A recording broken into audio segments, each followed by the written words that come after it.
হয়তো একটু আলাদা রকম। দ্বিতীয় পরিচ্ছেদ। হুমায়রা মুর্তজা। পর্ব 1। গ্রীষ্মের ফুলেল মনোরম সাজে সজ্জিত গোটা প্রকৃতি। গা ছুঁয়ে বয়ে চলা হাওয়ার তালে তালে গাছের পাতা কাঁপছে তিরতির করে। উত্তপ্ত সূর্য পাখির কলতানে মুখর চারপাশ। ঢাকা চট্টগ্রাম মহাসড়ক ধরে তীব্র গতিতে ছুটে চলছে একটা কালো রঙের মার্সিডিজ বেঞ্জ। দুপাশের ডিভাইডারে ফুটে থাকা বেগুনি জারুল বা হলদেটে সোনালুর মোহনীয় সৌন্দর্য কোনোটাই গাড়ির ড্রাইভিং সিটে বসা যুবকের মনোযোগ আকর্ষণে সক্ষম নয়। সে এক ধ্যানে চেয়ে আছে পিছালা রাস্তায়, যেখানে উত্তপ্ত দুপুরে মরীচিকার সৃষ্টি হয়েছে। সামান্য হাসল সে। গোটা জীবনটাই মরীচিকা মনে হয় তার কাছে। বুক পাজরে অনুভূত হয় তীব্র জ্বলুনি। স্ট্যারিং ধরে রাখা বাম হাতের অনামিকায় জ্বলজ্বল করছে প্লাটিনামের জেন্টস রিং। গাড়ির মধ্যে চলা হিম শীতল বাতাস উপেক্ষা করে ঘামে জবজবে হয় যুবকের শরীর, যেন অতিরিক্ত রাগের বহিঃপ্রকাশ। চওড়া কপাল, চোখ জোড়া ঢাকা কালো রোদ চশমায়। শক্ত চোয়ালে বেশ কিছুদিন ট্রিমারের ছোঁয়া বঞ্চিত খোঁচা খোঁচা দাড়ির আভাস। তামাটে গাত্র বর্ণের যুবকের কপালের শিরাটা দপদপ করছে। অন্তরালে ধিকি ধিকি জ্বলতে থাকা আগুনের উত্তাপে মুখবিবর রক্তিম। ক্রমাগতি চাপ বাড়তে থাকে এক্সিলেটরে, সেই সঙ্গে পাল্লা দিয়ে বাড়তে থাকে গাড়ির গতি। উত্তপ্ত দুপুরের উষ্ণ বাতাস কেটে ছুটে চলা গাড়িটা থেকে হয়তো কেউ অনুমানও করতে পারে না কারো মৃত্যু ফরমান নিয়ে হাজির হতে প্রস্তুত সে। আমি ফিরে এসেছি তরুলতা। তোর তুর্য ভাই ফিরে এসেছে। তোর সঙ্গে হওয়া প্রতিটি অন্যায়ের প্রতিশোধ নিতে তোমার তুর্য রায়হান চৌধুরী উপস্থিত। কেউ ছাড় পাবে না। সবার ঘড়ির কাঁটায় উল্টো গোনা শুরু। Tick tick tick. চাকার তীব্র ঘর্ষণে কালো মার্সিডিজটা এসে থামে ঢাকার অভিজাত হসপিটালের সম্মুখে। পার্কিং এরিয়ায় গাড়িটা রাখার প্রয়োজনও অনুভব করল না তুর্য। কালো জুতোর গটগট আওয়াজ তুলে বেরিয়ে এলো গাড়ি থেকে। হাতের সিলভার রঙের ক্রোনোগ্রাফ ঘড়িটার জানান দেয়া সময় অনুযায়ী হাসপাতালের ভিজিটিং আওয়ার আরও অনেক সময় পূর্বে শেষ হলেও তুর্য ছুটল তার গন্তব্যে। ওর তরুলতার যে ওকে ভীষণ প্রয়োজন। Room number 505। Mental disorder. বহুল আকাঙ্ক্ষিত মানুষটার দর্শন সম্পূর্ণরূপে অনাকাঙ্ক্ষিত স্থানে পাওয়ায় টলমলে হয় তুর্যর সমস্ত সত্তা। নাম্বার প্লেটের সঙ্গে রোগের কারণ লেখা কাঠের বোর্ডটা দেখে নিজের অভ্যন্তরে কেউ বুঝি ধারাল ও ছুরিকাঘাতে ছিন্নভিন্ন করছে সমস্তটা। কি অবস্থা করেছে ওর কলিজাটার কেবিনের কাচের দরজার ওপাশে থাকা মেয়েটাকে সেই ছোট্টবেলা থেকে ভালোবাসে ও। নিয়তির এ কেমন নির্মম খেলা। তরু, কাপাস্বরে ডাকে তুর্য। যদিও কাজ ভেদ করে সেই হৃদয়গ্রাহী স্বর পৌঁছায় না তার তরুলতা অবধি। চুরো করে বাঁধা খোপা খুলে বেরিয়ে এসেছে চুল। কতদিন যে চিরুনির ছোঁয়া পায়নি সেগুলো। অথচ নিজের লম্বা চুলের ভীষণ যত্ন করত তরু। কত হাসাহাসি করেছে তুর্য ওর হেয়ার প্যাক নিয়ে বসে থাকতে দেখে, আর এখন হাসপাতালের সাদা পোশাকে দেখা যাচ্ছে শুকিয়ে যাওয়া ছোপ ছোপ রক্তের দাগ।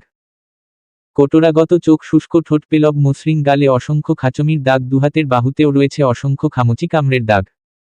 হু হু করে উঠে তুর্যর ভিতরটা। প্রাণচঞ্চল মেয়েটার কি হাল, ওকে ছেড়েছে শুকনের দল। কনুই অবধি ভাঁজ করে রাখা সাদা শার্টের হাতায় চোখ মুছে এগোলো ডাক্তারের কেবিনে। ফিরে যাওয়ার আগে আরেকবার হাত রাখল ঘোলাটে কাছে, যেন দূর হতে ছুঁয়ে দিতে চায় সে।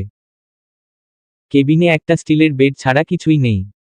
বালিশবিহীন সেই শক্ত বিছানায় গুটিসুটি মেরে শুয়ে আছে তুর্যর আজীবন লালন করা ভালোবাসা। ওর অবর্তমানে হিংস্র হায়নার শিকার হয়েছিল সে। তুই সুস্থ হবি তরু। আমার জন্য তোকে সুস্থ হতে হবে। আর যারা তোর এই পরিণতির জন্য দায়ী, প্রত্যেকের জন্য কবর আমি তুর্য নিজ হাতে খুঁড়ব। তবে দাফনটা তুই নিজে করবি তরু। ওরা জানে না কার জানের টুকরোতে হাত বাড়িয়েছে। দীর্ঘ সময় ধরে এক পলকে তাকিয়ে থাকে তুর্য। মেয়েটা যদি উঠে আবার ওর সঙ্গে পুরোদমে ঝগড়া করত। তরু, তুই উঠবি না? দেখ, তোর প্রিয় চকলেট এনেছি। নাকি ফুচকা খাবি? ওই যে পোকাওয়ালা টক দেয়া ফুচকা? চল আমি নিয়ে যাই তোকে। তবে ওপাশ থেকে এলো না কোনো প্রত্যুত্তর। অসার দেহটা পড়ে রইল তরুলতা নামের অষ্টাদশী তরুণী। কতক্ষণ যাবৎ কেবিনের সামনে দাঁড়িয়ে রইল তুর্য ও নিজেও জানে না। ধীর পদক্ষেপে কেবিনের সামনে থেকে তুর্যর ছাটা অদৃশ্য হতেই উঠে বসল তরু। পায়ে পায়ে এগিয়ে এসে ঠিক যেখানটায় তুর্য হাত রেখে দাঁড়িয়েছিল সেখানেই হাত ছোঁয়াল ও। বধূবেশে বাসর ঘরে বসে আছে অপরূপা। পিরিয়ডের অসহ্যকর যন্ত্রণায় ওর অবস্থা নাজেহাল। তন্মাধ্যে জবরজং লেহেঙ্গায় শ্বাস নেয়াও যেন দায়। একটু উঠে হাঁটাহাঁটি করবে নাকি ও? না জানি আরো কতক্ষণ হা করে লোকটার পথ চেয়ে বসে থাকতে হবে ওর। এসব লোকেদের বিন্দুমাত্র গোনায় ধরে না অপরূপা। কিন্তু ওর মা বারবার করে বুঝিয়ে বলেছে ওকে কোনোভাবেই স্বামীর অসম্মান করা যাবে না। বিয়ের পর মেয়েদের জন্য স্বামী সব, তার কথা অক্ষরে অক্ষরে পালন করতে হয়। মায়ের সব কথা মাথা পেতে মেনে নিয়েছে ও, অবশ্য মেনে না নেয়ার মতো অবস্থায়ও নেই। হাসি মজায় দিন কাটানো অপরূপার জীবনে কার যে নজর লেগে গেল আজ তো এই ঘরে ওর থাকার কথা নয়। অসহনীয় দোলাচালে আকুপাকু করে উঠে ওর মন। বিয়ে তো হলোই, কিন্তু এরপর এরকম একটা চাড়াল লোকের সঙ্গে বাকি জীবন কিভাবে কাটাবে? ও না আছে কোনো ভালো গুণ আর না আছে কোনো ভালো শিক্ষা। গার্লটা শুধু ছ্যাতো ছ্যাতো করে রেগে যায় আর অপরূপার সঙ্গে ঝগড়া করে। কথা একটা মাটিতে পড়তে দেয় না গার্লটা, আর একটা কথার যদি সোজা উত্তর দেয় এরকম চাড়াল লোককে পিটিয়ে মানুষ বানাতেই ওর মাথার সব চুল পেকে যাবে নিশ্চিত। তাও যদি ঠিক হয়, শেষমেশ এই চাড়াল লোকের বউ হতে হলো অপরূপাকে। ব্যাটা চার শিংওয়ালা গার্ল একটা। ঘর থেকেও কেমন যেন গার্লের মতো গন্ধ আসছে, এতটুকু সময়ের মধ্যে আবার ফুল দিয়ে সাজিয়েও ফেলেছে। তাও যদি দুর্গন্ধ দূর হয় একটুও। ওরে ব্যাটা গার্ল, বিয়ে হতে না হতেই বাসরের জন্য এত উতলা। আমার সাথে আজ যদি বিন্দুমাত্র হাঙ্কি পাঙ্কি করে, ব্যাটাকে এমন মেডিসিন দিব না সারা জীবনের মতো শক্তি নেই হয়ে যাবে একেবারে। দাঁতে দাঁত চেপে সদ্য বিয়ে করা বরের গোষ্ঠীর শ্রাদ্ধ করছিল অপরূপা। সন্ধ্যা থেকে চলা সার্কাসে বাদরের ভূমিকা পালন করা চাড়াল শেষমেশ মুক্তোর মালা পেল। তখনই ওর পেট আরও একবার গুলিয়ে উঠে, সেই সঙ্গে বাড়তে থাকে ব্যথার প্রকোপ। অগত্য বিছানা থেকে উঠে বাথরুমের দিকে এগোয় সে। কামরার এক কোণে রাখা লাগেজ থেকে একটা টি-শার্ট প্লাজো বের করে ওয়াশরুমের উদ্দেশ্য হাঁটা ধরল। একটা চাড়ালের জন্য আধা হাত ঘোমটা দিয়ে বসে থাকার কোনো মানে নেই। নিজ কামরার দরকার নবে হাত রেখে চিন্তিত ভঙ্গিতে দাঁড়িয়ে আছে এক যুবক। পরনে সাদা শেরওয়ানি, তবে পায় কালো স্নিকার্স। শেরওয়ানির সঙ্গে আদৌ কেউ স্নিকার্স পরে বিয়ে বসতে পারে? যুবকের ভাবনাতীত। কি দিন এলো ওর নিজের কামরায় যেতেই নাকি ইতস্তত লাগছে। সবই কপাল। পড়েছ মোগলের হাতে খানা হতে সাথে। শাকচুন্নিটা শেষমেশ ওকেই পেয়েছে ঘাড় ভাঙার জন্য। মনে মনে নিজেকে শক্তিশালী পুরুষ হিসেবে কল্পনা করে ঘরের দিকে এগোলো সে। না জানি কোন সার্কাস দেখায় শাকচুন্নিটা।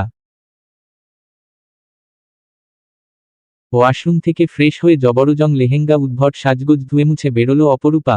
তক্ষুনি চোখ গেল স্নিকার্স সমেত বিছানায় টানটান হয়ে শুয়ে থাকা যুবকের দিকে।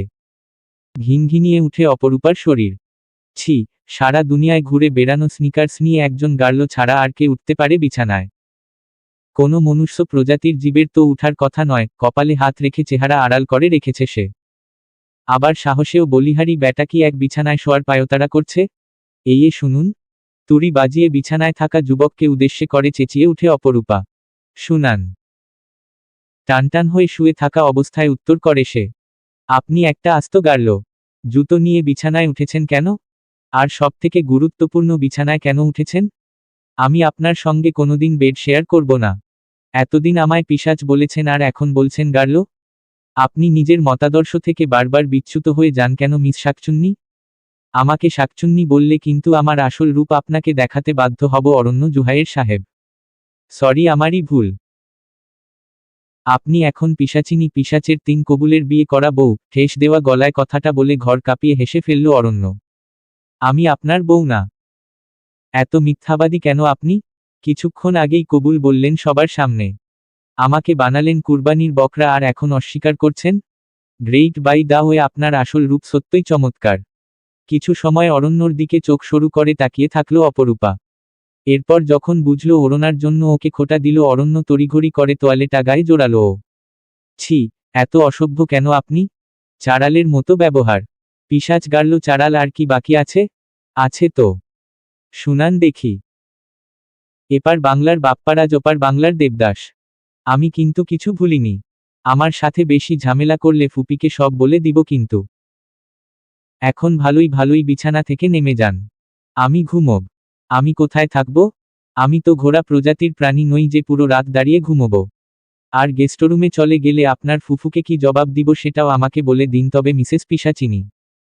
বিছানা থেকে উঠে দাঁড়িয়ে বুকের সঙ্গে দুহাত বেঁধে দাঁড়ালো অরণ্য। ঠোঁটের কোণে মুচকি হাসি। এই পিশাচিনীকে তো ও জব্দ করেই ছাড়বে।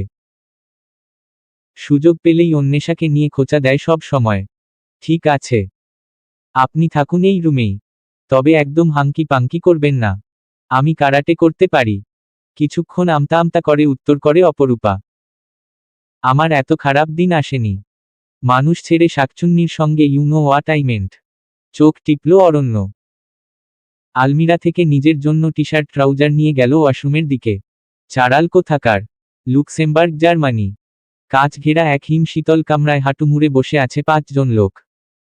প্রত্যেকের হাত দুটো পিছমোড়া করে লোহার শিকলে বাঁধা, চোখ ও বাঁধা কালো কাপড়ে। কামরাটা এতটাই ঠান্ডা যে রীতিমতো দাঁত কপাটি বাড়ি খাচ্ছে বারবার। তীব্র আকুতি নিয়ে বারবারই নিজেদের প্রাণ ভিক্ষা চাইছে তারা। তাদের সম্মুখে বসে আছে দীর্ঘদেহী এক যুবক। চোখের তারায় ফুটে থাকা হিংস্রতায় সহজেই বোঝা যাচ্ছে তার সামনে বসা লোকগুলোর কাকুতিমিনতি বৃথাই যাবে। ভারী কালো লেদার জ্যাকেট, কালো ডেনিম প্যান্ট আর সাদা শার্টে শরীরের ফুলে উঠা পেশিগুলো যেন বেরিয়ে আসতে চাইছে। বাম হাতের অনামিকায় তখনও শোভা পাচ্ছে কিছু মাস আগে প্রাণপাখির সঙ্গে মিলিয়ে কেনা রিংটা। সেই হাতেই ধরে রাখা লোহার দণ্ড। অন্য হাতে ঘাড় ছেড়ে নেমে আসা চুলে হাত বুলাতে গিয়ে খানিকটা থামকালো সে। কেননা সেখানে চুলের অস্তিত্ব আর নেই। ট্রিমার দিয়ে নিজ হাতে ছেঁটে ফেলেছে সবটা।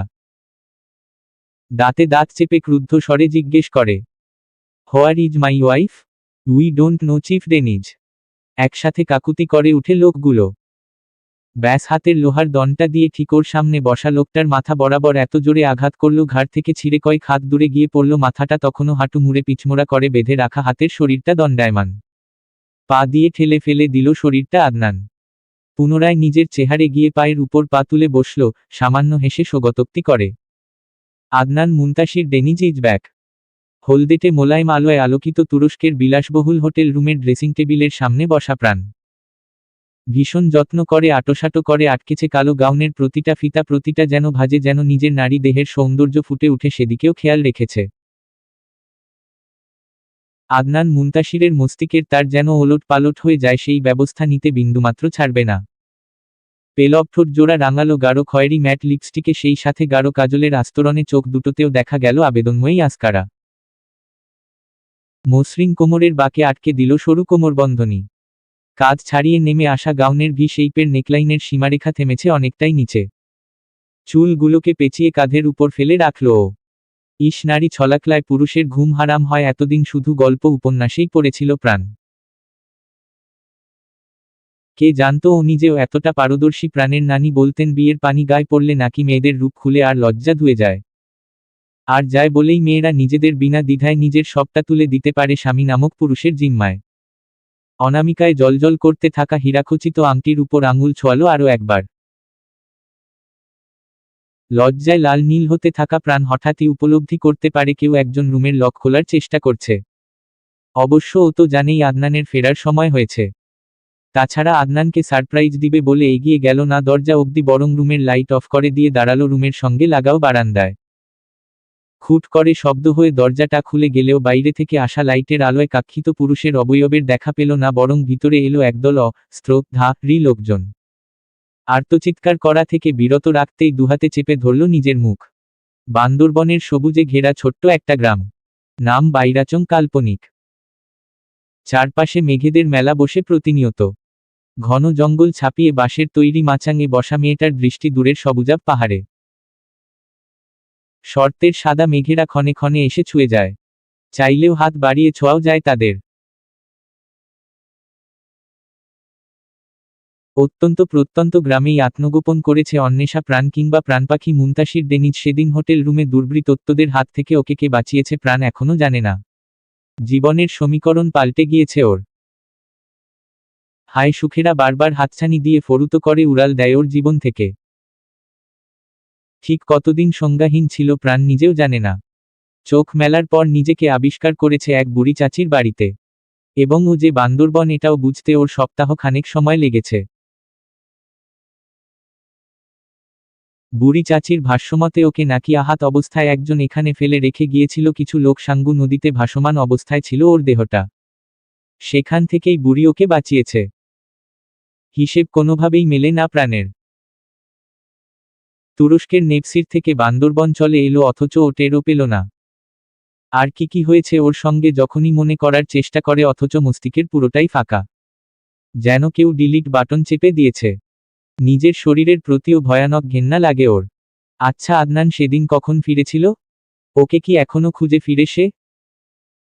প্রশ্নেরা মাথায় কি ল বিল করলেও উত্তর অজানা। মোবাইল ফোনে নেটওয়ার্কও নেই এখানে।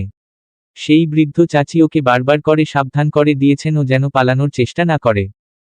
আর করলে ওর প্রিয় কাউকে মেরে ফেলা হবে। ওকে উদ্ধার করার পর এমনটাই নাকি বলে গিয়েছে কিছু অস্ত্রধারী লোকজন।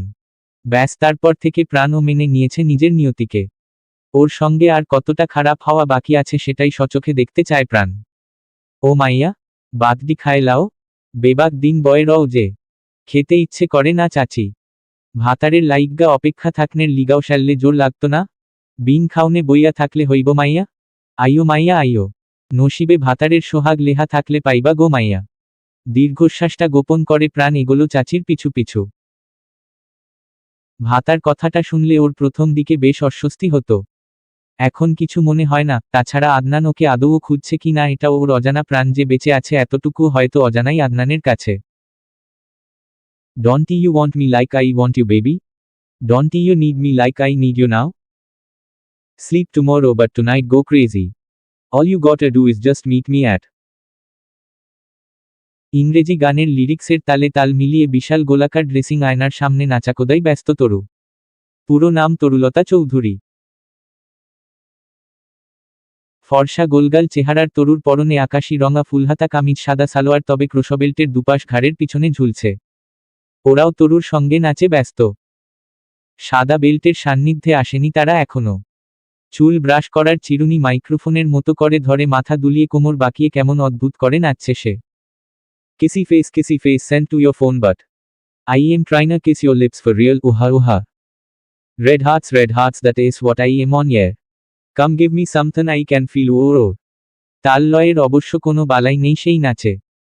হাত পা এদিক সেদিকে ছোড়াছুড়ি করেই যেন আজ নাচের জন্য পুরস্কার জিতে নেয়া চায় ওর। নতুন কলেজে আজই ওর প্রথম দিন। সেই আনন্দেই আনন্দিত তরু। বেশিক্ষণ নাচানাচির সময় জুটল না তরুর। ওর বাবাও বেরোবেন। বাবার সঙ্গে একসাথে বেরিয়ে যাবে ও।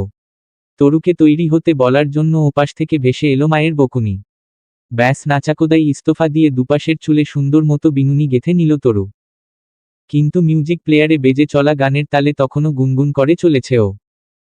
সবশেষে সিন্ডারেলার ছবি আঁকা ব্যাগটা পিঠে নিয়ে বেরিয়ে গেল রুম থেকে। বের হবার সময় ধাক্কা খেল শক্তপোক্ত কারো বুকের সঙ্গে। তরুর সুন্দর নাক বুঝি ভেঙেই গিয়েছে আজ। দাঁত কিরিমিরি করে সামনে তাকাতেই দেখল ওর সম্মুখে দাঁড়ানো বাদামি রঙা 3/4 প্যান্ট এবং ছাই রঙা টি শার্ট পরে তরুর দিকে ড্যাব ড্যাব করে তাকিয়ে আছে এক যুবক। ঠোঁটের কোণে বিদ্রুপের হাসি। চোখ কোথায় থাকে তোর? সুদর্শন পুরুষ দেখলেই ধাক্কা দিতে মন চায়, তাই না? বুঝি সব বুঝি। কে সুদর্শন? চমকায় Toru. The most eligible bachelor in town, rockstar Turjo Raihan Chowdhury. চিনিস না? তোর মতো 2 ফুট উচ্চতার বাচ্চারা রকস্টারদের চিনবে কিভাবে? আমি হলাম শত শত তরুণীর ঘুম হরণকারী। মেয়েদের লাইন লেগে থাকে আমার জন্যে। আমার সঙ্গে সব সময় বডিগার্ড রাখি, নয়তো দেখতি আমাকে তুলে নিয়ে গিয়েছে মেয়েরা। হাতে ধরে রাখা চাবির গোছাটা আঙুলের ভাঁজে ঘোরাতে ঘোরাতে কথাটা বলল তুর্য। আজকালকার মেয়েদের রুচির দুর্ভিক্ষ লেগেছে। খাটাসদের পিছনেও দৌড়ায়। সরো সামনে থেকে তুর্য ভাই। এত মেয়ে রেখে শেষমেশ আমার সামনেই আসো কেন বারবার? তোর সামনেই তো আসবো রে গাধি। তুই যে আমার বৌমানে বোন। আর তুমি খাটাস। আমি খাটাস? হু দ্য গ্রেট খাটাস তুর্য রায়হান চৌধুরী। দেখলে তোমার জন্য আমার দেরি হয়ে যাচ্ছে তুর্য ভাই। এত মেয়ে ফ্যান থাকতে বারবার আমাকে ধাক্কা দিয়ে ফেলে দাও কেন? ফ্যানদের কাছে যাও। যত সব ফাউল লোকজন সকাল সকাল মেজাজ গরম করতে চলে আসে। চাচিকে আজকেই বলবো আমার রুম নিচ তলায় শিফট করে দিতে। কথাটা বলে আর দাঁড়ালো না তরু। যাবার আগে কাঁধের ব্যাগ দিয়ে তুর্যর পিঠে আরেকটা বাড়ি দিতেও ভুলল না। অতীতের স্মৃতিচারণে বিভোর তুর্যর ধ্যান ভাঙল ডাক্তারের আগমনে। চোখ দুটো ভিজে উঠেছে ততক্ষণে।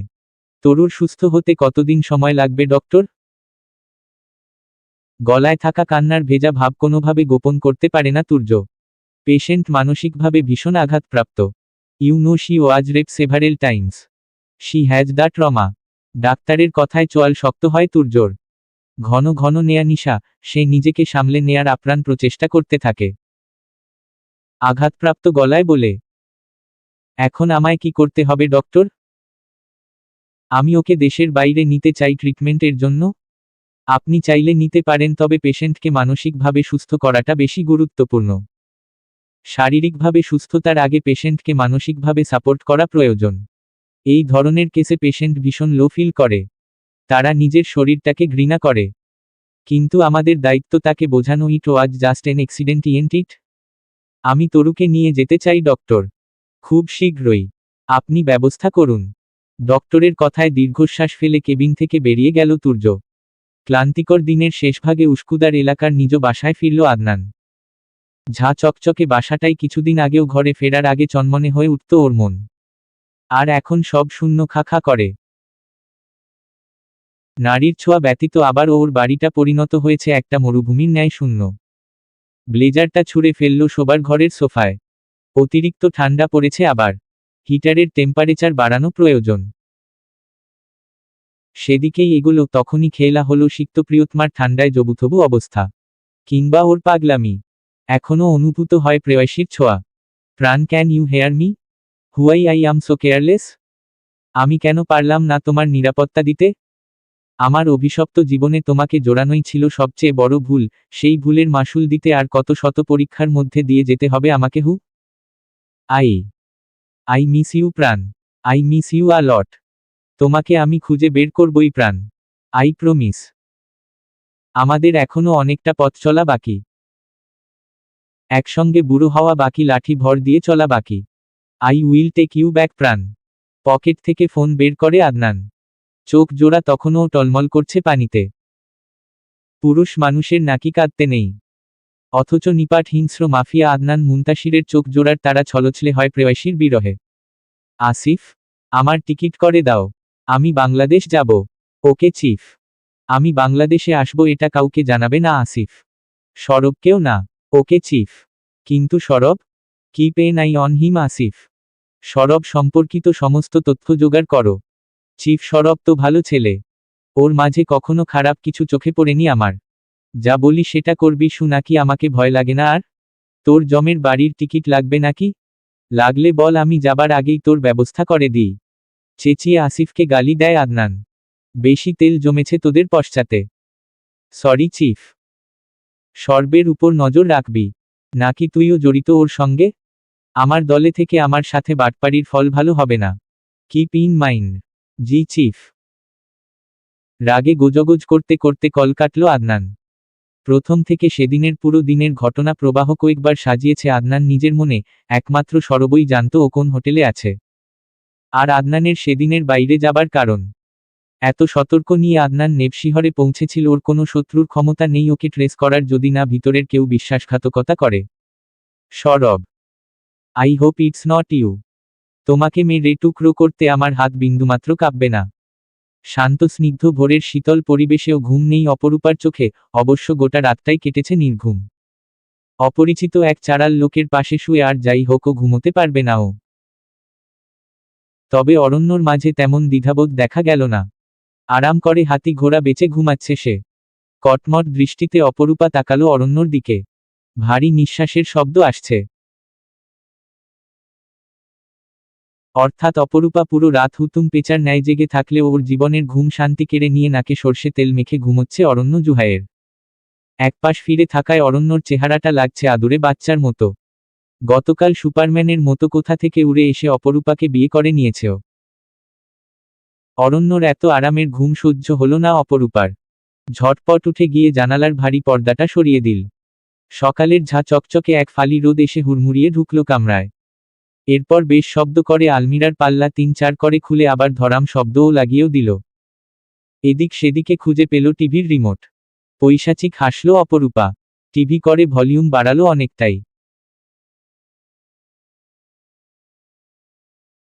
বাংলাদেশ টেলিভিশন বা বিটিভি চ্যানেলটাই তখনকার প্রচারিত হওয়া বাতাবি লেবুর বাম্পার ফলন শিরোনামের প্রোগ্রাম দিয়ে বসে রইল চুপচাপ, যেন এই মাত্র পৃথিবীর বাতাসে প্রথম অক্সিজেন গ্রহণকারী অপরূপা। ব্যাটা গাড়ল, এবার ঘুমাও দেখি, আরাম করে। নেচে কুদে আমাকে ঘাড়ে যখন তুলেছ, এবার মজা বোঝ। রোদের কিরণ টিভির উচ্চ ভলিউমে সাধের ঘুমটা ভট করেই ভাঙল অরণ্যর।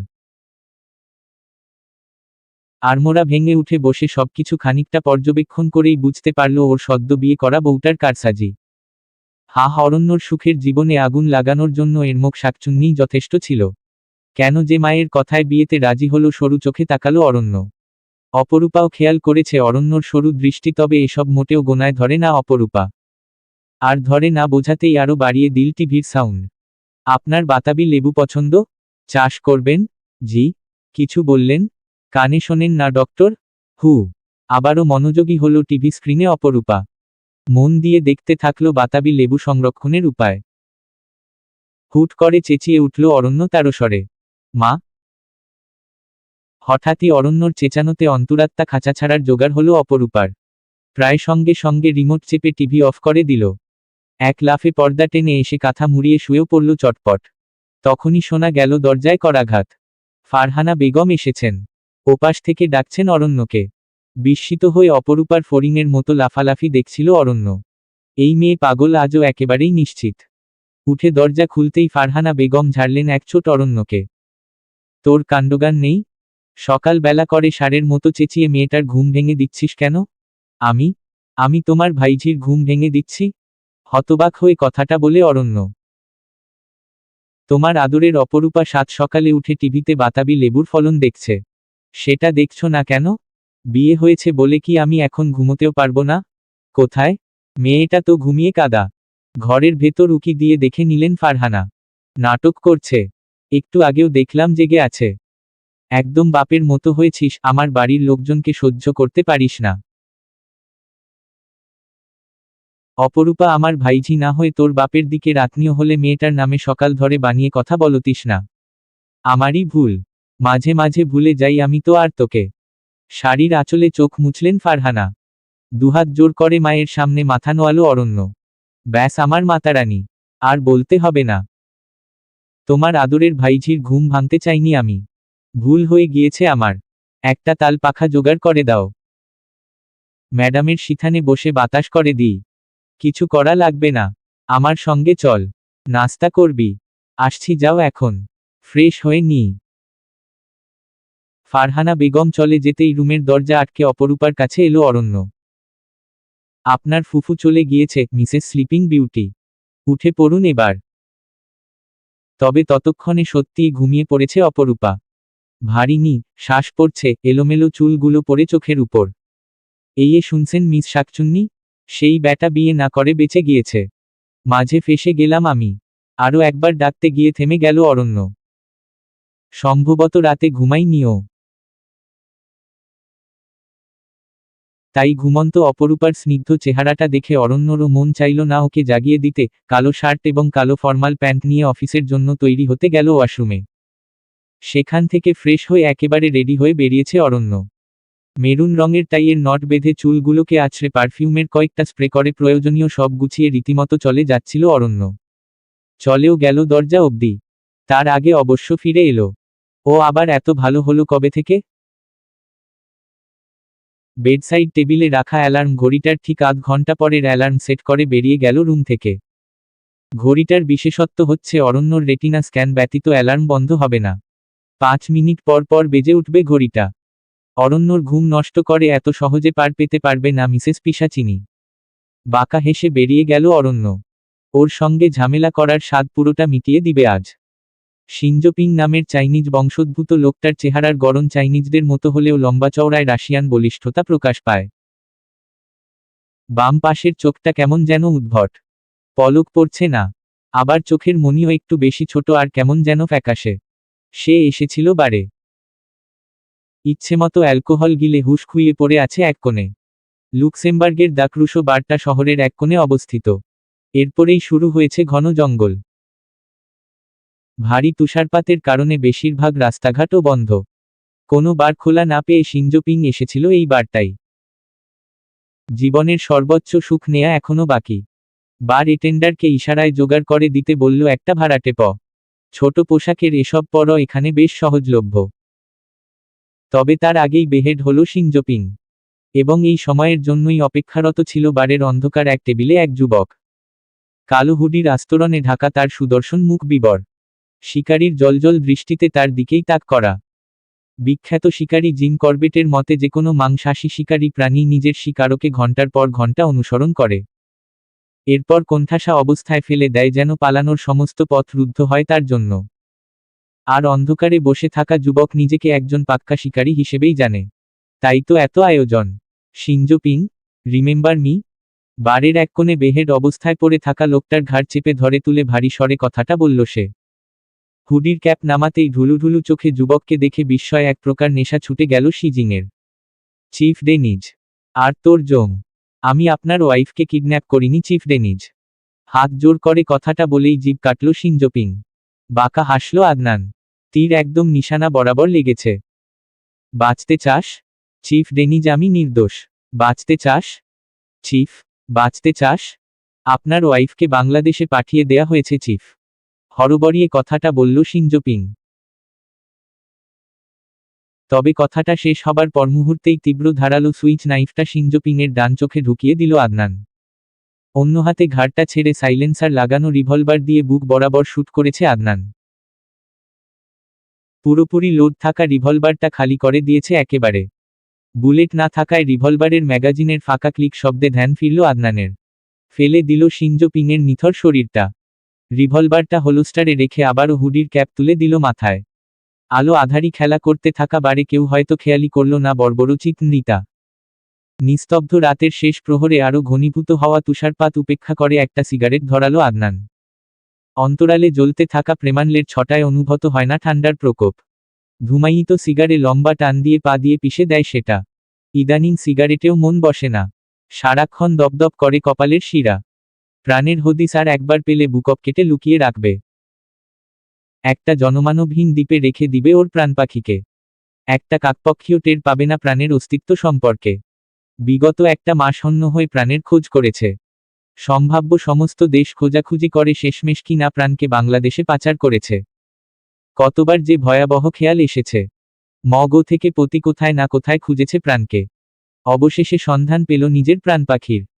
আর সন্ধান পেয়েছে বলেই এতটুকু বুঝতে পেরেছে অরণ্যর কারসাজিতেই প্রাণকে ওর কাছ থেকে সরানো হয়েছে। আর প্ল্যানের সবটা অরণ্যর কাছে তথ্য দিয়েছে Sorob. You have to pay for this Sorob. I know I'm bad. But Pran? You know she was innocent right? Get ready to die Sorob. I'm coming. চলবে।